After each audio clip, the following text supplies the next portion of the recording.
This is about how to make the base structure for your creatures, for your characters. Every single one of these has an internal structure. Normally it's a polystyrene ball, but you can use paper or tinfoil. So like this one has an egg on the inside. This one has a globe ball on the inside.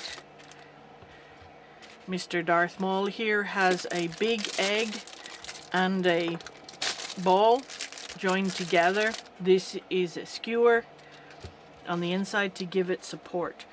And the big thing about all of these is they have to be able to withstand being on a shelf, being touched, being moved. Because as we all know, a regular polystyrene ball has absolutely no weight to it, and it rolls and it falls over and it can't do anything. It's not good.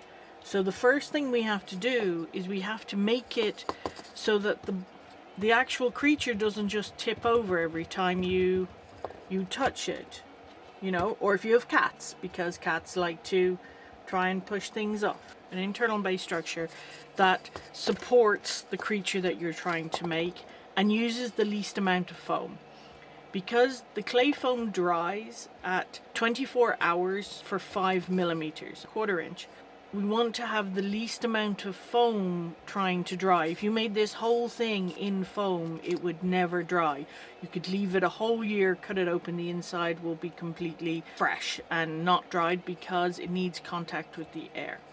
And then the other thing we need to do is have it flat so it doesn't roll away. Is we cut the bottom off, which is fine, but this is still roly-poly. It's flat, it sits there, but if you touch it, it rolls away. So then what we have to do is we have to add a weight to it. So we add nuts. So now it doesn't roll away, look. And then we can cover it with the first layer of foam clay. So what we're going to do is we're going to build the base structure for one of these creatures and the base structure for another creature, but based on this format. So what we need is polystyrene ball and a knife. In order to make this sit flat, we're going to cut a little sliver off the bottom, yeah, so that it can sit flat. I recommend working with polystyrene in a bag or on a microfiber towel so it collects all the weird, horrible plastic stuff. The way we weight it is we add a large hex nut, and so I normally use M24's hex nuts. They're about 35 millimeters across, so 35 millimeters, so 1.5 inches, 2 inches, 1 3/4. And you basically put it in and then hot glue it into place, and then that will keep it, you know, doing a bop it where you could do this and it'll come back to you like those old-fashioned games where inflatables. So you can, this is quite heavy. You have other options that are not as heavy, that you might be like, oh, my creature is quite small, I don't need this giant thing, and you can use smaller ones. Maybe you can't get to these because they're in the big box stores. The other option is to get smaller ones and to put them together in sequence so that they make a bigger weight. If you're making, these are very good if you've got round objects, and then if you're making something long like caterpillar or something like that, a nut and bolt is just as good as having these two like together, and this weighs more than these. You're trying to work with physics here. You're trying to make something that is super light and bouncy into something that stays completely where you put it. You basically go in and you make a hole bigger than your nut so that it fits inside, and you just hot glue it in.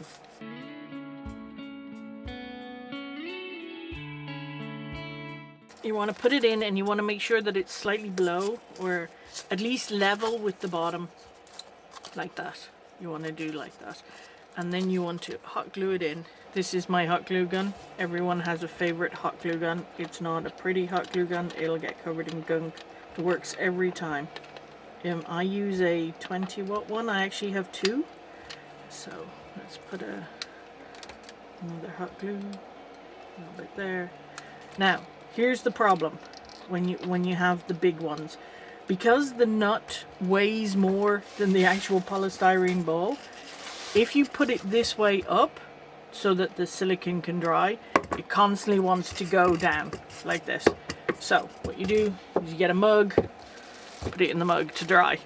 Because if you tried to dry it like this, it's gonna do that and just constantly, and then your hot glue is stuck to your mat, and that's the end of that. So we're gonna put that over there. And then the next thing we're gonna do is we're gonna make our creature. So this is a 10 centimeter 4-inch egg like this. So exactly the same process. We're going to top and tail the egg so that the egg sits like that, and then we're going to tail the head because we want these two to stick together like this. Okay, so the first thing we're going to do is we're going to take 3 cocktail sticks. 1, 2, 3. I'm going to put them in here, in here, in here. I like using 3 because then there's no way that this can spin around and stuff like that.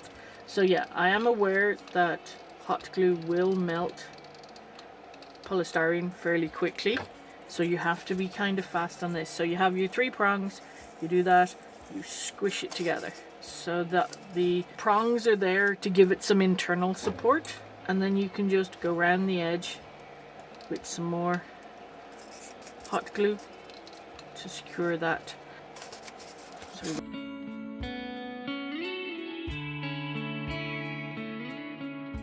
you want to make sure that when you put these in, that the flat side is facing the bottom so that it's easier to make a flat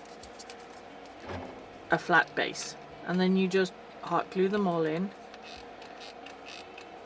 I do recommend these if you work with a lot of hot glue and you don't have asbestos fingers or a lack of nerves.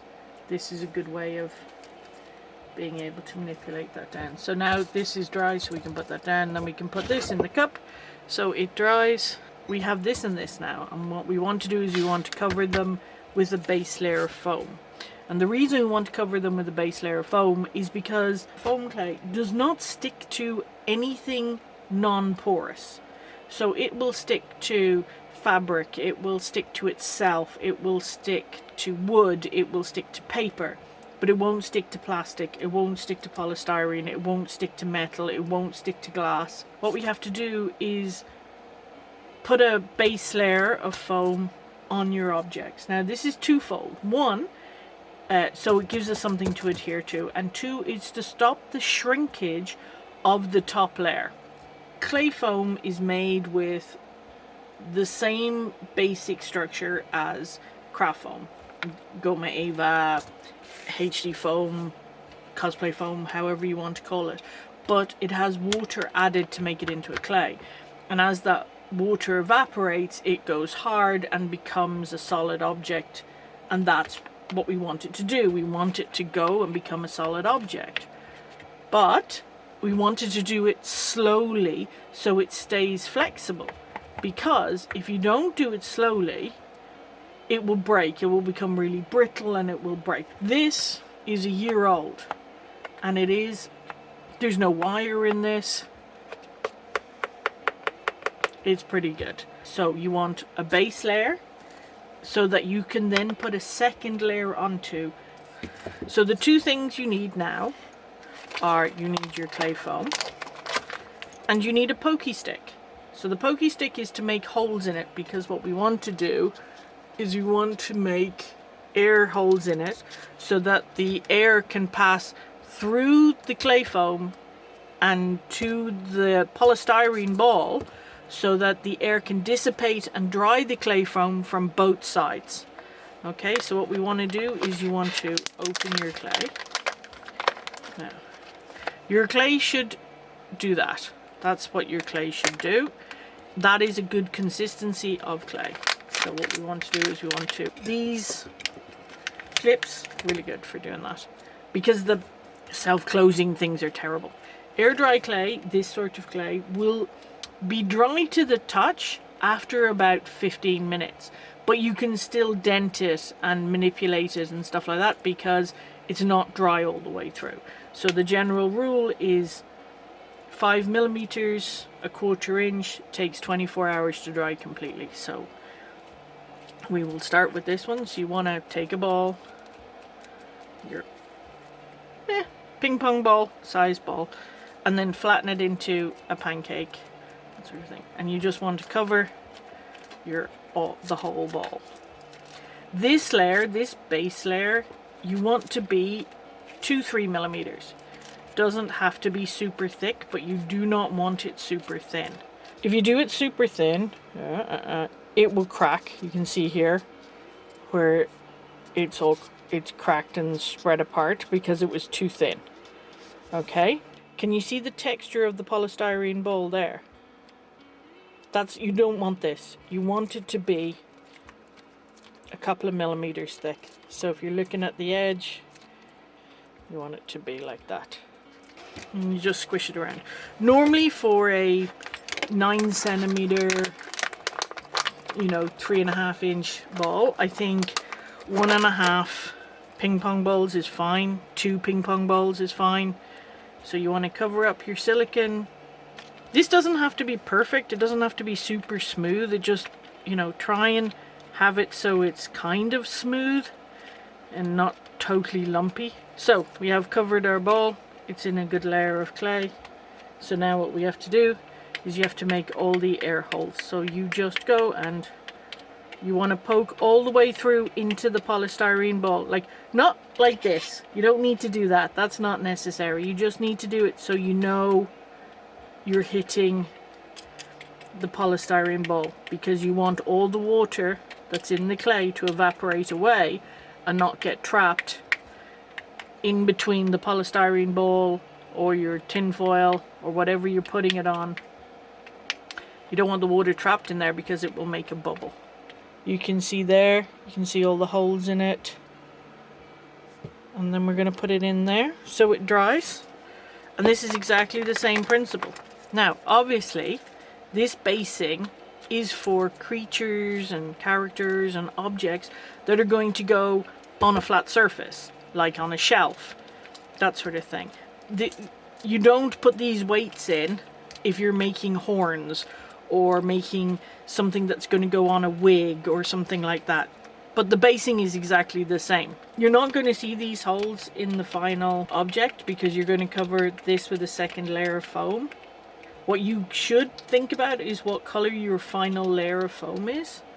So like this one, I made the base for this white, like this. This one, you make it blue. This one you make red, a red head and a black body. So that if you miss a bit, say I'm putting on some of these scales and I miss a piece, you're not looking at a black bit underneath or a red bit underneath. You're looking at the same color, so you don't notice it. Your brain doesn't notice it. So if you make a mistake, it's all good. I'm going to put that away in our box like that, and we're going to leave that to dry. So that is 1. That is 2. That's our 2 bases. What you want to get to is you want to get to this, where you have a completely solid, hard, ready to go and work on. And so, ta-da! I want to thank everyone who's encouraged and supported me recently, especially those who are supporting me through Patreon. It makes a difference. Thank you. Thanks for watching. If you'd like to know more, please subscribe. My local big box store is about 30-40 minutes away, and it's next to IKEA, and so I have to, if I go that way, I have to go into IKEA, and if you go into IKEA, you can have to spend money in IKEA. So.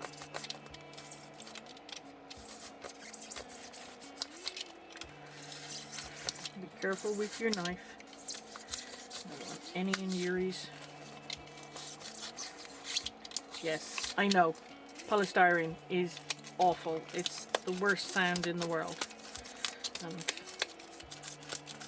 it's like the worst form of ASMR ever.